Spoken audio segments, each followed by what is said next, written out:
देहरादून स्थित संस्कृति विभाग के प्रेक्षागृह में नंदा सेवा समिति ने होली मिलन कार्यक्रम का आयोजन किया, जिसमें मां नंदा के जागर और विभिन्न सांस्कृतिक कार्यक्रम प्रस्तुत किए गए। इस अवसर पर ज्योतिषाचार्य रमेश पांडे ने कहा कि होली भाईचारे और सद्भाव का त्योहार है, जो एक दूसरे के साथ गले मिलकर आपसी दूरियों को समाप्त करता है।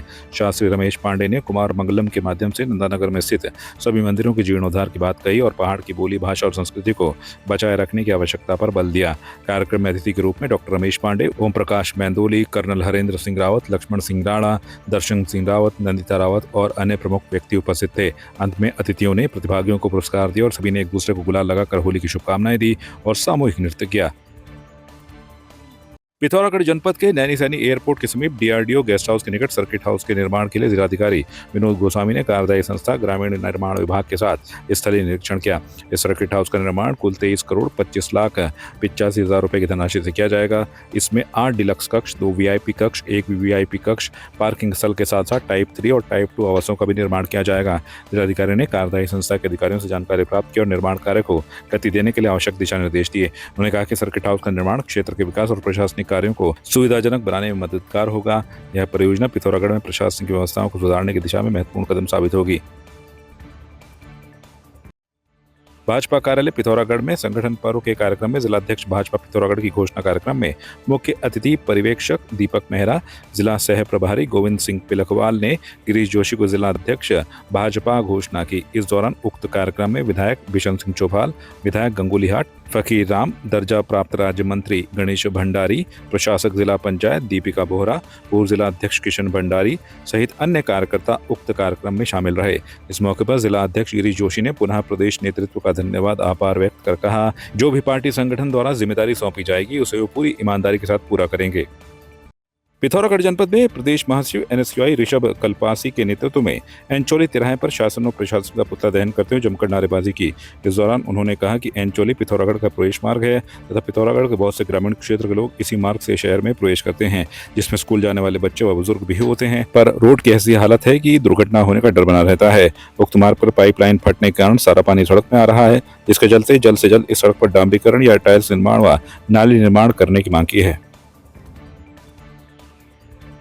प्रदर्शन किया है और पुतला दहन किया है, क्योंकि शासन और प्रशासन द्वारा 2 महीने पहले ही यहाँ पर डामरीकरण किया गया था। पर आज हम देख रहे हैं कि जो पिथौरागढ़ का प्रवेश द्वार है, जो एचओली है, तो वहाँ पूरे गड्ढे, इतने बड़े बड़े गड्ढे हो गए हैं जो दुर्घटनाओं को न्योता दे रहे हैं। यहाँ से बुजुर्ग आते हैं, यहाँ से बच्चे आते हैं, यहाँ पाइपलाइन फटी हुई है जिससे पानी सड़कों में आ रहा है। तो हमारी सीधी सीधी ये प्रशासन और शासन से मांग है, हमारी भाजपा सरकार से मांग है कि इस रोड को जल्द से जल्द सही किया जाए। अगर इसको सही नहीं किया गया, इसमें टाइल्स या डामरीकरण और नाली का निर्माण नहीं किया गया, तो हमने पहले भी कहा था और हम फिर कह रहे हैं, हम इस सड़क को जाम करेंगे और इसका पूरा का पूरा जिम्मेदार शासन और प्रशासन होगा। और जो भी आवाजाही में बाधित चीजें होंगी उसके लिए भी जिम्मेदार प्रशासन होगा। हमने अपनी तरफ से प्रशासन को पहले भी आगाह कर दिया और फिर एक बार आगाह कर रहे हैं कि हम सड़क जाम कर देंगे, हम डरने वाले नहीं हैं। जय हिंद, जय भारत। देहरादून के रायपुर थाना क्षेत्र में गंभीर हत्या का मामला सामने आया है। 68 वर्षीय जगदीश, जो देहरादून में किराए पर रहते थे, 1 फरवरी 2025 लापता थे। उनके मोबाइल और बैंक ट्रांजैक्शन की जांच में पता चला कि एक संदिग्ध व्यक्ति मोहित त्यागी ने उनकी हत्या कर दी और शव को देवबंद के नहर में फेंक दिया। मोहित ने अपने मामा प्रवीण त्यागी के साथ मिलकर इस हत्या की योजना बनाई थी। मृतक के खाते से करीब 13 लाख रुपए ट्रांसफर किए गए, जिनमें से कुछ पैसे मोहित ने अपने मामा को दिए और कुछ की एफडी करवाई। पुलिस ने मोहित और प्रवीण को गिरफ्तार कर उनके कब्जे से हत्या में प्रयुक्त कार, मृतक के खाते से संबंधित चेक और नकद राशि बरामद की। यह हत्या पैसों के लालच में की गई थी, जिसमें मृतक का कैंसर और अविवाहित जीवन की जानकारी ने अहम भूमिका निभाई। षड्यंत्र के तहत अभियुक्त जिसका नाम प्रवीण मोहित कुमार है, इसने षड्यंत्र के तहत उनको इलाज के बहाने कि एक कैंसर का अच्छा इलाज देवबंद में होता है जहां पर वो करा सकते हैं और उनके जानने वाले हैं जो अन्य झाड़ फूक तरीकों से भी इलाज कर देते हैं। इसके षड्यंत्र के तहत वो वहां उसको ले गए और अपने मामा के साथ मिलकर, जिसका नाम प्रवीण कुमार त्यागी है, और उनकी गला दबा के हत्या कर दी और नहर में डेड बॉडी फेंक दी।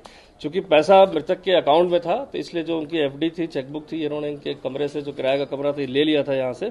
और साथ ही साथ अकाउंट की लिमिट थी, तो रोज उसके अकाउंट से जो है पासवर्ड वगैरह लेने के उपरांत इसकी हत्या जब कर दी थी, तो डेली अपने अकाउंट में या अन्य अकाउंट में ट्रांसफर कर रहे थे, जिसके कारण जो उनके द्वारा 13 लाख रुपए करीब विभिन्न समय पर निकाला गया और जिसमें 4,80,000 रुपए इनके पास से बरामद भी हो गया। सिम कार्ड भी बरामद हुआ। 5 लाख की एफडी थी जो वो तोड़ाने के फिराक में भी थे कि बैंक में लगा कर इसको तोड़ा लिया जाए, वो सभी साक्ष्य जो है दोनों अभियुक्तों से बरामद हो गए और इसमें जो डेड बॉडी अभियुक्तों द्वारा फेंकी गई थी वहाँ पर जानकारी करने में पता चला कि देवबंद थाने में वहाँ पर अज्ञात में, चूंकि डेड बॉडी का जब अज्ञात में पोस्टमार्टम हुआ तो उसमें गला दबाकर हत्या करने की बात की पुष्टि हुई थी, जिसके आधार पर वहाँ हत्या के मामले में वहाँ मुकदमा भी दर्ज है। तो सारे साक्ष्य मिलने के बाद अभियुक्त गणों को गिरफ्तार करके आज न्यायालय में पेश किया जा रहा है। ऊखीमठ में कुंड बैराज के समीप एक अज्ञात व्यक्ति का शव नदी में तैरते हुए मिलने की सूचना आपदा कंट्रोल रुद्रप्रयाग को मिली। सूचना मिलते ही डीडीआरएफ टीम, तहसील ऊखीमठ और पुलिस ने मौके पर पहुंचकर शव को नदी से बाहर निकाला। शव को स्ट्रेचर के माध्यम से सड़क मार्ग तक लाया गया, लेकिन शव की पहचान अभी तक नहीं हो पाई है। पुलिस शव के पहचानने का प्रयास कर रही है और उसकी पहचान के लिए स्थानीय स्तर पर पूछताछ भी की जा रही है। शव के संदिग्ध हालत में मिलने के कारण पुलिस ने मामले की जांच शुरू कर दी है।